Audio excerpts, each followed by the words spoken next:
बाहर घूमने जाना, थोड़ा सा अपने आप को चिल आउट करना, वो एक्सपेक्टेशंस हमारी इसलिए रहती है कि there is always a sort of dependency कि हमारे जो बाहर बाहर जाने के ऑप्शंस हैं, घूमने जाने के ऑप्शंस हैं, खत्म हो गए हैं, है ना। एंड ये एक बहुत मेजर इशू मुझे लगता है कि रहता है हम लोगों को अपने आप को रिलीव कैसे करना है। All of that is very much dependent on the external factors, जो एक्सटर्नल फैक्टर्स बहुत ज्यादा टेम्परेरी है, जो कभी भी खत्म हो सकते हैं। लाइक फॉर एग्जाम्पल, ये ऑब्वियसली आप घूमने नहीं जा सकते, दैट अब सडनली उस पे एक स्टॉप लग गया है। Hey guys and girls, this is your host Rushil. Welcome to another episode of Travel with RV Show.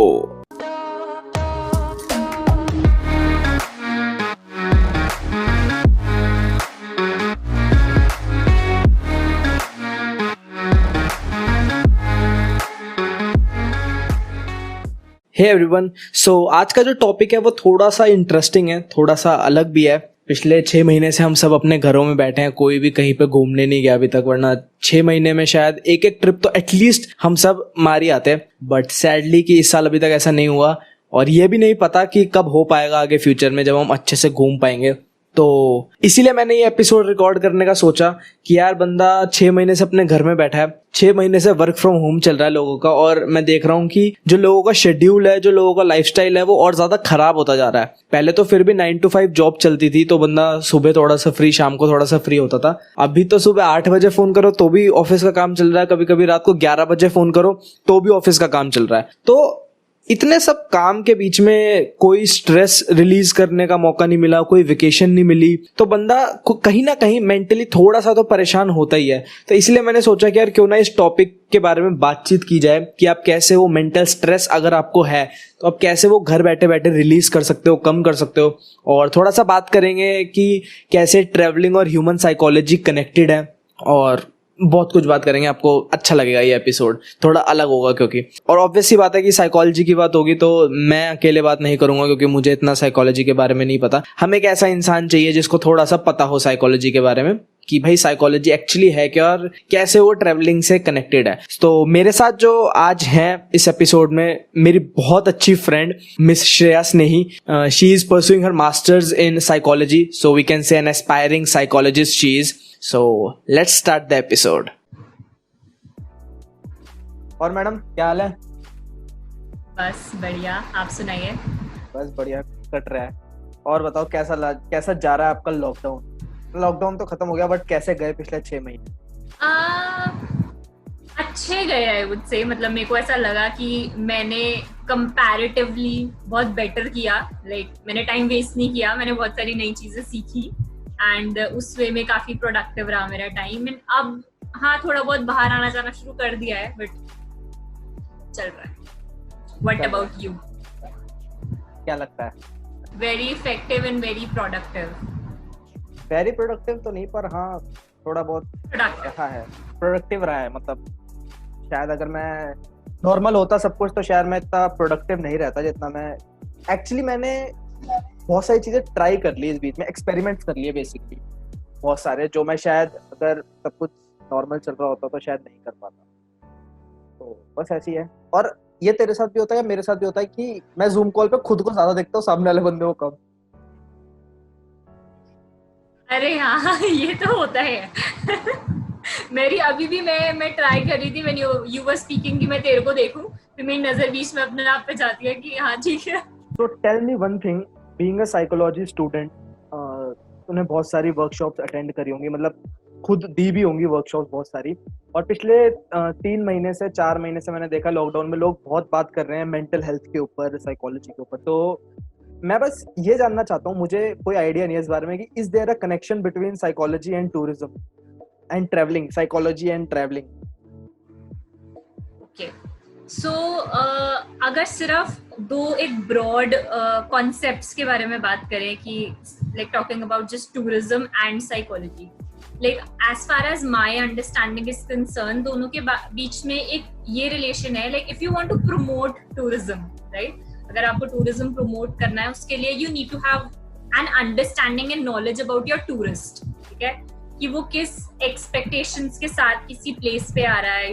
Every tourist has sort of a mental picture planned about the place that they are visiting. मैं भी कहीं घूमने जा रही हूँ तो मेरा एक मेंटल पिक्चर रहेगा कि मेरी इतने दिन की ट्रिप है, मैं ये चीजें घूमूं, ये चीजें एक्सपीरियंस करूं, मेरी कुछ एक्सपेक्टेशंस होंगी. तो जहां मैं जा रही हूँ वहां पे जो भी XYZ कंसर्न्ड पर्सन है who will be attending me or guiding me for the same, he or she should know कि मेरी expectations उस जगह से क्या है, मैं किस कल्चरल बैकग्राउंड से आ रही हूँ. बिकॉज अगेन फूडिंग, स्टेइंग, बहुत सारी चीजें होती है जो मेरे कल्चरल बैकग्राउंड पे भी डिपेंड करें. So to have that understanding will help you to promote your tourism in a better way. अगर आपको tourism promote करना है then you need to know your tourist well, उसकी psychology, what are their thoughts, their cultural backgrounds, their expectations, everything comes along with that. और अगर आप एक traveller हो? So as a tourist I would say दो तरह से probably. Like one would be अगर हम प्लान कर रहे हैं to go on a trip, अगर मैं पर्सनली भी कहीं जाना चाहती हूँ, घूमने जाना चाहती हूँ, तो मेरा उसके पीछे कहीं ना कहीं एक कॉज ये जरूर रहेगा that I need some free time right now. ठीक है, मुझे थोड़ा सा रिलैक्स करना है, थोड़ा सा फैमिली टाइम स्पेंड करना है. So that will be one of my purpose for going out somewhere and spending some time maybe with myself and my family. Then the other can be अगर मैं कहीं जा रही हूँ then again it comes back to the mental picture कि मेरी उस trip को लेकर के एक mental picture created होगी कि मैं यहाँ जाऊंगी तो मैं वहाँ ये करूंगी, ऐसी वो जगह होगी, वहाँ पे ये सब चीजें रहेंगी. एंड वो सब कहीं ना कहीं मेरी साइकोलॉजी से रिलेटेड कैसा फील हो रहा है वो चीज एक्सपीरियंस करके, वो मेंटल पिक्चर आप उससे सेटिस्फाई हुए हो या नहीं हुए हो. आई थिंक ये सब थॉट्स के साथ एक टूरिस्ट कहीं पे जाता है अगर जाता है तो, एंड वो एक्सपेक्टेशंस मीट हो रही है या नहीं हो रही है, सब चीजों का कुछ ना कुछ इम्पैक्ट आपकी साइकोलॉजी पे जरूर रहता है. तो आई think that is the impact. Okay. और जैसे जो चीज मेरे साथ भी हुई है और अनडाउटेडली बाकी ट्रैवलर्स के साथ भी हुई होगी जो बहुत रेगुलर घूमते हैं या फिर जो बहुत रेगुलर नहीं भी घूमते, जो जिनको ऑफिस होता है 9 to 5 लेकिन कभी कभी छुट्टियां मनाने निकल जाते हैं. तो मेरे को जो चीज फील हुई है कि यार पहले क्या होता था कि जब लोग थोड़ी सी एंजाइटी फील करते थे, थोड़ा सा लगता था कि यार नहीं स्ट्रेस बढ़ रहा है, तो वो रिलैक्स होने के लिए छुट्टियों पे चले जाते थे, वेकेशन ले लेते थे. लेकिन पिछले 6-7 महीने से कोई भी कहीं छुट्टी पे नहीं जा पाया, सब अपने अपने घर में बैठे हैं, वर्क फ्रॉम होम करने में लगे हुए हैं. पहले तो फिर भी 9 to 5 होता था, अब तो कोई टाइमिंग ही नहीं है. कभी सुबह अर्ली मॉर्निंग कर रहे हैं, कभी रात को 11 बजे तक काम कर रहे हैं. तो इस टाइम पे अगर ऑब्वियसली स्ट्रेस तो आ ही रहा है लोगों के दिमाग में बहुत ज्यादा, कहीं बाहर नहीं जा पा रहे, तो लोग ऐसा क्या कर सकते हैं जिनसे थोड़ा सा वो अपना स्ट्रेस जो है वो रिलीज कर सकें और अच्छा फील कर सकें जब वो घूमने नहीं जा सकते? ओके. सो इसके लिए काफी सारे ऑप्शंस हो सकता है मुझसे. अगर आप वैसे किसी से पूछो तो when we think about the alternative, सबको नहीं पता होता है that what is exactly that we need to do ना. बाहर घूमने जाना, थोड़ा सा अपने आप को चिल आउट करना, वो एक्सपेक्टेशंस हमारी इसलिए रहती है कि there is always a sort of dependency कि हमारे जो बाहर जाने के ऑप्शंस हैं, घूमने जाने के ऑप्शंस हैं, खत्म हो गए हैं, है ना. एंड ये एक बहुत मेजर इशू मुझे लगता है कि रहता है हम लोगों को अपने आप को रिलीव कैसे करना है. All of that is very much dependent on the external factors. जो एक्सटर्नल फैक्टर्स बहुत ज्यादा टेम्परेरी है, जो कभी भी खत्म हो सकते हैं. लाइक फॉर एग्जाम्पल ये ऑब्वियसली आप घूमने नहीं जा सकते, दैट अब सडनली उस पे एक स्टॉप लग गया है. जो इतना बहुत ज्यादा स्ट्रेस रिलीविंग होता था वो अब ऑप्शन खत्म हो गया. तो इससे मुझे भी कहीं ना कहीं पर्सनली ये रियलाइज हुआ कि लोगों के सेटिस्फैक्शन के मीडियम्स जो है ना बहुत ज्यादा टेम्परेरी है और बहुत ज्यादा एक्सटर्नल सोर्सेस पे डिपेंडेंट है. तो आई गेस इसके ऑल्टरनेटिव्स फाइंड करना बहुत ज्यादा जरूरी है. तो like the alternatives that you can actually do at home, some of them are, जैसे जब आप घूमने जाते हो तो क्या होता है कि आपकी like body is constantly at work. If you are at home, आप work from home कर रहे हो, that it takes some sort of mental effort in doing that, but आपका कुछ भी physical effort नहीं हो रहा है. तो अगर आप घर पे भी हो तो मेक श्योर कि कुछ ना कुछ एक्टिविटी आप ऐसी करो डेली जिसमें कहीं ना कहीं आपका फिजिकल एफर्ट इन्वॉल्व हो. वो कुछ भी हो सकता है. इट्स नॉट जस्ट कि आपको एक्सरसाइज ही करनी है, प्रॉपर वर्कआउट करना है, ऐसा जरूरी नहीं है. Like even if you enjoy dancing, आप कुछ टाइम डांस कर लो. या लाइक जब लॉकडाउन था, जब प्रॉपर लॉकडाउन रियलिटी की लोग अपनी टेरेस पे जाके spending some quality time with their family, you know, सारी की सारी family अपने terrace पे है and they are doing that, कोई jump कर रहा है, कोई बैडमिंटन खेल रहा है, something or the other, everybody has something to do. तो वो physical effort बहुत ज्यादा जरूरी है. जब तक आपका physical effort थोड़ा लगता रहेगा daily basis पे, तो वो थोड़ा stress relieving होता है. Okay? Then apart from that can be relaxation. Your body should actually feel relaxed. ठीक है, वो कैसे कर सकते हैं?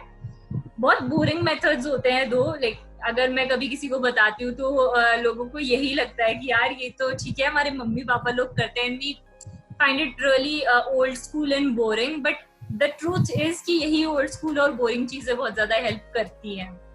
So even I have started doing it सिर्फ लॉकडाउन में ही, उससे पहले I did not used to do it.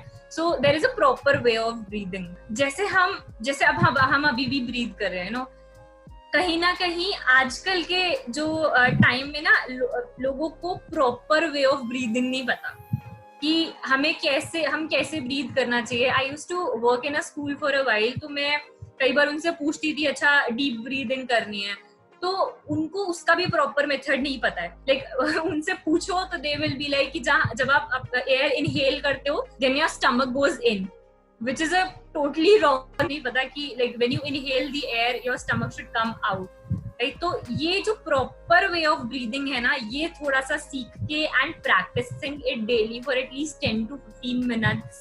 आप सुबह थोड़ा सा टाइम निकालो and थोड़ा breathing exercise practice करो एक proper way में, तो वो काफी relaxing होता है. Apart from that थोड़ा healthy eating, you know, exercise वगैरह करते रहना, ये सब चीजें are always contributing for good mental health, overall mental health. A healthy mind will always reside in a healthy body, you know? So you have to take care of your body as well, physical health as well. Okay. Apart from that, I think जो बाहर आना जाना है, हमारा घूमना फिरना है, वो ना एक sort of डिस्ट्रैक्शन होता है हमारे लिए कि हम बाहर जा रहे हैं, हम फ्रेंड्स से मिल रहे हैं, ट्रिप पे भी जा रहे हैं, तो वो उसका मेन रीजन ये रहता है कि यार हमें थोड़ा ब्रेक चाहिए, हमें अपने आप को डिस्ट्रैक्ट करना है हमारी डेली लाइफ से ना.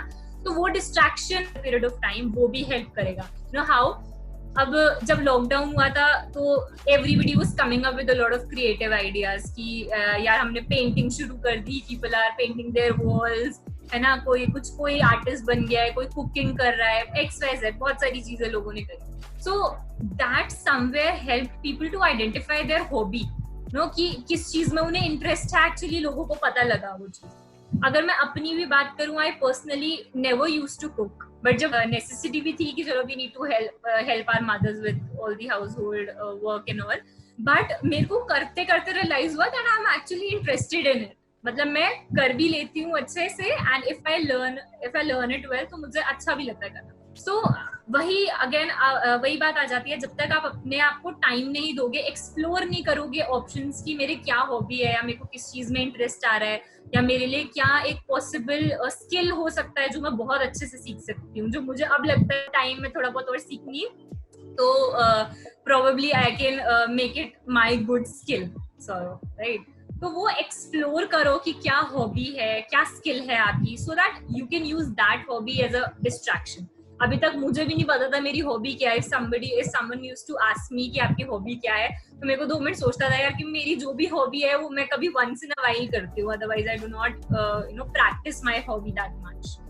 तो उसको एक सब्स्टिट्यूट की तरह यूज किया जा सकता है, और hobby identify your area of interest और उसको practice, so that can sort of help. तो यार दीज आर 2-3 वेज जो थोड़े हेल्प करेंगे. ओके, और थोड़ा सा टूरिज्म से, ट्रैवलिंग से साइड में हटते हैं. जैसे कि पिछले 5-6 महीने में लोग बहुत ज़्यादा बात कर रहे हैं मेंटल हेल्थ के ऊपर, और मैंने भी मेरा सोशल मीडिया देखा तो वो मेंटल हेल्थ से भरा पड़ा है. तो कुछ 5-7 मिनट हमें भी दे दिए जाए यहाँ पे कि कैसे अपनी मेंटल हेल्थ बंदा अच्छी रख सकता है. ओके, मेंटल हेल्थ खराब क्यों हो जाती है लोगों की? पहला तो क्वेश्चन तो ये है. ठीक है, अगर ये मतलब मैं एक एज ए पर्सन अगर मैं बोलूं कि अगर मैं मेंटली डिस्टर्ब होऊंगा तो मैं किन रीजंस की वजह से हो सकता हूँ, और अगर मैं हो गया तो अब मुझे क्या स्टेप्स उठाने हैं अपने आप को ठीक करने के. ठीक है, सी फर्स्ट थिंग, मेंटल हेल्थ बहुत ब्रॉड कॉन्सेप्ट होता है. ठीक है, अगर आपको that is not just because of one specific thing कि यार ये हुआ एंड उसके बाद एवरीथिंग वेंट ऑफ, मेरी मेंटल हेल्थ खराब हो गई. It's not like that. चीजें ठीक करने के लिए भी और खराब करने के लिए भी it takes a very long and gradual process.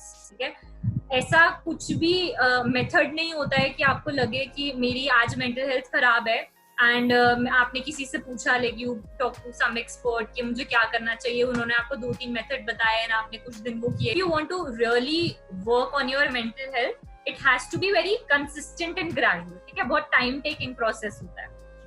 Just like I mention, first चीज खराब कैसे हो जाती है. ठीक है, ये इट्स नॉट अ स्केल कि अभी खराब है एंड अभी सही है. एज आई सेड, ग्रेजुअल होता है.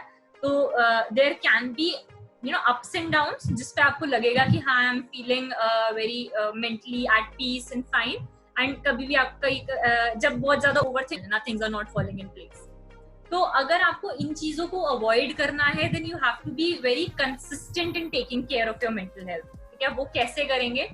Just like I mentioned, the things that you have to do, to de-stress yourself, to relieve yourself. Somewhere वही चीजें work करती है यहाँ पे भी. First thing, everyday relaxation, everyday breathing exercises. Reason क्या होता है? उसका सिर्फ रीजन यही है कि जब आप प्रॉपर ब्रीदिंग करते हो कि आपकी ब्लड सर्कुलेशन बॉडी में और बेटर होती है. So when there is a proper amount of optimum amount of blood reaching your brain, it will sort of calm it down. तो जब काफी बार बोलते हैं, जब बहुत सडन एंजाइटी अटैक भी आता है, लाइक कभी बहुत ज्यादा एंजाइटी हो गई, कोई पैनिक अटैक आ गया, उस टाइम पे भी यही रेकमेंड करते हैं कि ब्रीदिंग करो. ठीक है, अपने आप को डिस्ट्रैक्ट करो और डीप ब्रीदिंग करो. तो ये इम्पैक्ट होता है ब्रीदिंग का कि वो इंस्टेंटली आपकी एंजाइटी कम कर सकता है. कहीं ना कहीं लॉन्ग टर्म पर्सपेक्टिव से अगर देखो तो वो ऑब्वियसली आपकी मेंटल हेल्थ को बहुत ज्यादा बेटर करेगा. तो ये चीजें अगर हम डेली लाइफ की प्रैक्टिस में लाएंगे, कहीं ना कहीं ये चेंजेस लाएंगे अपनी लाइफ में, अपने डेली स्केड्यूल में, तो वो कहीं ना कहीं आपको बिल्कुल हेल्प करेगा मेंटल हेल्थ बेटर करने. ठीक है, one way is that. Second way जो मुझे बहुत इफेक्टिव लगता है, इट इज कि हमारी मेंटल हेल्थ जब भी हमें लगता है कि खराब हो रही है, it is always because of some negative which we are perceiving it to be negative. कई बार चीजें या सिचुएशन इतनी नेगेटिव नहीं होती है, but the way we are seeing it, the way we are perceiving it is very negative. So you have to make sure कि सब कुछ बहुत पॉजिटिव रहे, थॉट्स बहुत पॉजिटिव रहे आपके आसपास. Now again comes the question कि पॉजिटिव रखना कैसे है. ये तो हमें भी पता है कि पॉजिटिव थिंकिंग बहुत इंपॉर्टेंट होती है, बट पॉजिटिव रखते कैसे है? So here is what I prefer to do, जो मैं बहुत ज्यादा करती हूँ, इज राइटिंग. मेरे को लिखना पसंद है. आई प्रेफर कि जब मैं लिखती हूँ, it sort of gives an outlet to my thoughts, कि मैंने कहीं पे रिफ्लेक्ट किया व्हाट आई एम थिंकिंग या what I am going through. Writing का ट्रेंड बिल्कुल खत्म हो गया. People do not like to write ना, लिखना पसंद नहीं है. विल प्रेफर टाइपिंग, कि हम कहीं लिख देते हैं, लाइक ऐसा टाइप करके रख दिया, वो चीज रहती है. बट लिखने की हैबिट बहुत ज्यादा खत्म हो गई है. बट जब आप लिखते हो ना, it is a very very good source to let go your thoughts. Because कई बार बोल के एक्सप्रेस करना इजी नहीं होता. हम बोलते हैं कि हाँ, आप कन्वर्स करो, किसी से बात करोगे तो you will feel better. Obviously venting out help करता है. One can be very vocal about what they are feeling. So if you are not very vocal about it, prefer writing. अगर आप लिखोगे, आपके कहीं ना कहीं thoughts frame होते चले जाएंगे कि आप क्या experience कर रहे हो, क्यों experience कर रहे हो. ठीक है, so the way I write it is, मैं एक list बनाती हूँ, everything that is troubling me. I'll just divide a page in sort of 2 areas, and then I'll write the every negative thought that I'm having. It can be anything कि मम्मी ने डांटा, ठीक है, या like my parents are not satisfied. Just one example which I am working on it right now although, but yeah my parents were always very dissatisfied. I drive it as a negative thought that I do not know how to drive. Okay, so these thoughts, ये सारे negative thought, if you will pen them down एक जगह पे, there should always be a counter argument, counter point two every negative point that you right. आपने एक negative point लिखा, then there should be at the opposite side there should be a counter argument which is a much more positive way of looking at it. So that will be a sort of encouragement to myself कि ठीक है, ये नहीं आता तो क्या हुआ, ये तो आता है ना, ये तो मैं बहुत अच्छे से करती हूँ ना. No I am satisfying my parents in these areas. तो ये चीजें हमें पता होती है, ऐसा नहीं है कि वी आर अनअवेयर ऑफ कि हमें ये चीज आती है या क्या चीज नहीं आती है, but when you right it down it becomes very concrete. तो जब आप कभी ओवर थिंक कर रहे होगे उस चीज के बारे में, यू विल हैव समथिंग कि आपने उसको देखा and suddenly those points will come to your mind कि हाँ यार ऐसा नहीं है, ठीक है. There is a counter argument that is much more positive for you. वो कहीं ना कहीं पॉजिटिविटी में हेल्प करता है. ऐसे लोग अपने आसपास रखना बहुत जरूरी है rather than people who just keep pulling you down. वो जरूरी है, राइट. यू नो क्या चीज देख रहे हो, क्या चीज पढ़ रहे हो, बहुत बहुत ज्यादा मैटर करता है. नो इफ यू मैं हमेशा एक कॉमन एग्जांपल हमेशा देखती हूँ that I started watching 13 Reasons Why. I dropped it after a few episodes because I felt that it is very negative for me. I'm not emotionally stable enough कि मेरे को इतनी नेगेटिविटी झेली जाए. मुझे लगा मैं नहीं कर पाऊंगी तो मैंने ड्रॉप कर दिया. सो क्या चीज देख रहे हो, क्या चीज पढ़ रहे हो, उसका बहुत इफेक्ट रहता है. मैंने अपना I guess you will also agree to this because I know कि देखो बहुत ऐसे पॉजिटिव थॉट्स और कोटेशंस अपने आसपास लिखे रहना रखना वो चीजें पसंद है, so that it keeps reminding you of the same thing ना. मैं भी ये चीज करती हूँ. आई हैव मेरे फोन के वॉलपेपर पे भी I have written a quotation I believe ना, तो उस पे रोज नजर जाती है तो वो रोज एक रिमाइंडर की तरह दिमाग में रहता है एंड एक पॉजिटिव ऑरा क्रिएट होता है आसपास कि आपके आसपास जो भी चीजें everything is very positive. So all of that really helps. एक चीज और बिल्कुल, जो मेरे को लगता है कि शुक्रिया. मोस्टली लोगों के साथ हुआ होगा, क्योंकि मेरे साथ पिछले 10 दिन से होना शुरू हो गया है, वो है प्रोक्रास्टिनेशन. इससे कैसे बचा जाए? Know to deal with procrastination कि आपको फर्स्ट चीज आपको उसकी इम्पोर्टेंस पता होनी चाहिए कि जो टास्क आप करने जा रहे हो या जो भी एक्टिविटी के लिए आप प्रोक्रास्टिनेट कर रहे हो उसकी इम्पोर्टेंस कितनी है. अगर आपको लगता है आप उस मोमेंट पे भूल गए कि यार वो मेरे लिए कितना इम्पोर्टेंट है या क्या है, I have a to do list created.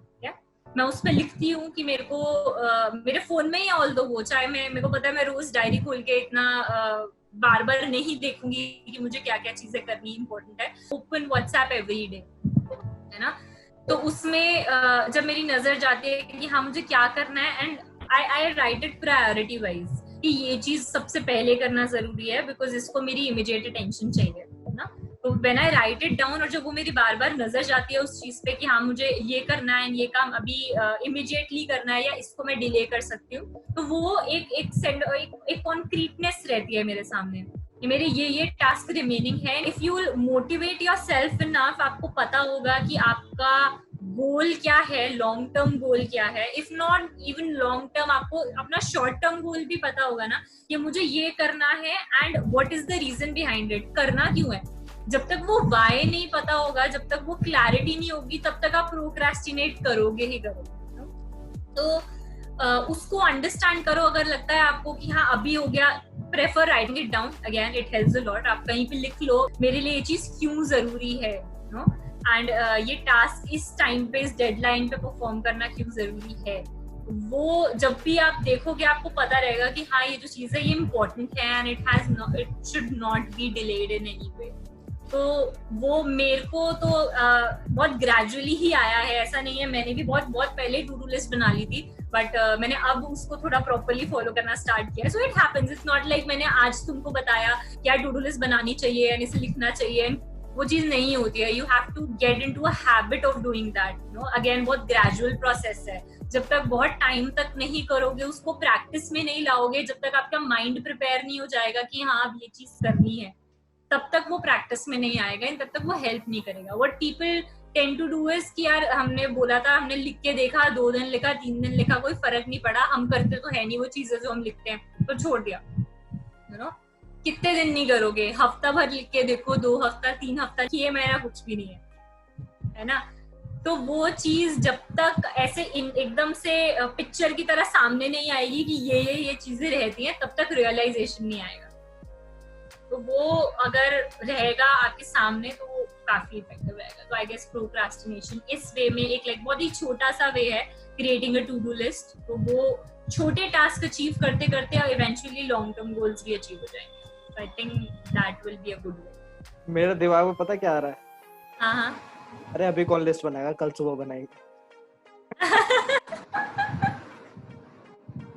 अरे होता, मैंने पता नहीं, मैं बताऊं, जब मैं कॉलेज में थी ना, तो मतलब मैं फिलोसफी कर रही थी, and philosophy was never as such my the only area of interest, ठीक है। मुझे शुरू से, इनफैक्ट स्कूल टाइम से I was interested in psychology, but I was not able to get psychology पढ़ सकूं, like my marks were not good enough for that, so मेरे को फिलोसफी लेनी पड़ी। एंड उसके लिए मैंने इतना प्रोक्रास्टिनेट किया है ना, कि ना तो मैं असाइनमेंट्स बनाती थी, ना तो मैं एग्जाम्स के लिए पढ़ती थी, बिकॉज मुझे वो मोटिवेशन नहीं आ रहा था, क्योंकि मेरा गोल ही नहीं था वो। जब तक वो मेरा गोल नहीं था तो मैं कैसे करूँ। Then I had to shift my thinking to in a different way. मैंने कैसे शिफ्ट किया, बिकॉज ठीक है, अभी फिलोसफी इंटरेस्ट में नहीं है, इवेंचुअली मास्टर्स तो करूंगी साइकोलॉजी में, बट मास्टर्स भी कब आएगी, कि भाई एक आपको एलिजिबिलिटी क्राइटेरिया तो मीट करना पड़ेगा ना, कि जब तक इतने % ग्रेजुएशन में नहीं है आपको मास्टर्स में नहीं मिलेगा एडमिशन। चलो, अब जिसमें हो गया एडमिशन हो गया, करनी है, बिकॉज आगे मास्टर्स इन साइकोलॉजी में एडमिशन लेना, and that is important for me. वो इम्पोर्टेंट है, उसके लिए मुझे ये आज वाला टास्क करना है, ताकि मेरी ग्रेजुएशन निकल जाए विद सम परसेंटेज, इतना परसेंटेज जिससे I can get enrolled in a masters course. वही बात आ गई ना, एक वाई क्रिएट करना पड़ा, एक रीजन बनाना पड़ा। Exactly. And that why should be always, ready in front of you. Always prefer कि लिख लो उसको कहीं, मेरा why ये है मेरे लिए, just like you asked me to write the why of me doing podcast, है ना, क्यों, so that मुझे भी realize रहे कि मेरे लिए podcast करना क्यों जरूरी है, मुझे उससे क्या मिलेगा। And since I know it कि हाँ मेरे को ये करना है, इसलिए जरूरी है, now I have been, अभी ठीक है 2 ही बार हुआ है, but still like it is somewhat motivating, in some way motivating me to keep going for it. But you are doing good. Thank you so much Shreya, join करने के लिए और अपनी थोड़ी बहुत नॉलेज हमारे साथ बांटने के लिए। बहुत मजा आया बात करने में। Thank you so much यार, मुझे भी मजा आया इंटरेक्ट करते हुए, like it was really interactive and thanks for having me. चलो मिलते हैं, लॉकडाउन खत्म होता है तो, मतलब लॉकडाउन तो खत्म ही है, बट मौका लगता है तो मिलते हैं जल्दी। बिल्कुल, थैंक यू, ठीक है, bye bye, take care, bye bye. Hey everyone, thank you so much for tuning in. If you enjoyed this episode, don't forget to hit the follow or subscribe button. It will mean a lot to me. If you have any feedbacks, do let me know, and I will meet you in next episode. Till then, bye bye and take care.